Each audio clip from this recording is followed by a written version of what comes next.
榮獲提名最佳原創音樂戲劇包括林君輝《K 城故事》香港話劇團。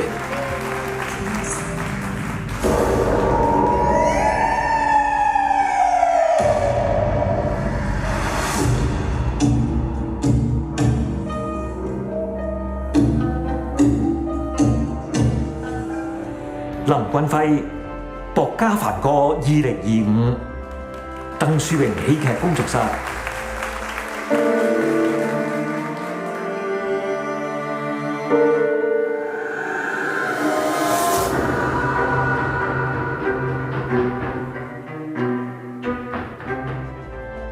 陳偉發《唐西純漢記》香港話劇團。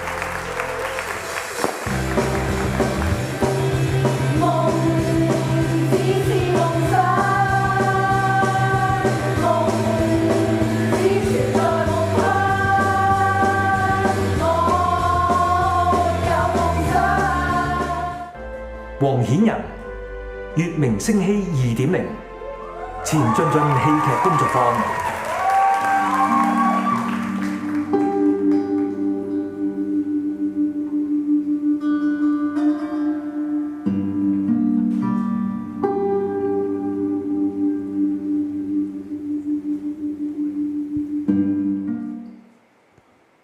好，我哋有請 Kingston 為我哋揭曉最佳原創音樂戲劇啊！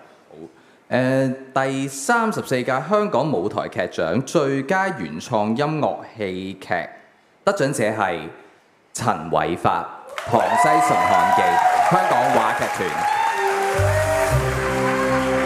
恭喜發哥！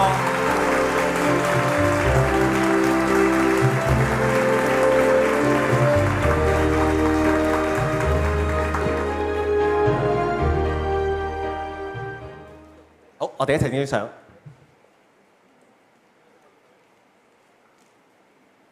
呢個時間交俾發哥。原來好緊張。真係唔知。我首先要好衷心咁感謝劇協啦，搞呢個香港舞台劇獎，繼續喺咁困難嘅環境底下都仲搞，繼續去搞。咁我衷心咁去感謝你哋。另外就係李振洲思思啦，咁我每次同佢合作，即係好幸運可以同思思一齊合作。每次同佢合作咧，都係相處半年嘅。嗰種相處就係呢個劇由半年之前佢就開始去準備，咁然後我哋即係阿 Sir 一路寫嘅時候，我哋就一路好似追劇咁啦。咁追到阿 Sir 嗰啲戲咧，好多時候係我哋追到呢度咧，咦？又變咗另外一樣嘢咯，咁我哋又會有啲唔同嘅轉變啦。咁另外就係我哋最要感謝嘅就係潘惠森潘 Sir 啦。仲有就係香港話劇團同埋佢今次一班好好嘅演員啦。因為呢個劇其實真係唔係好容易吸收嘅，咁但係大家都好投入、好努力咁樣去做。最後就係我要多謝我嘅太太小咪啦，佢每次咧我做親劇嘅時候咧，佢就會話佢冇咗個老公啊，佢就會即係煮飯啊咁樣，就係佢做晒嘅啦會。好啦，好多謝大家。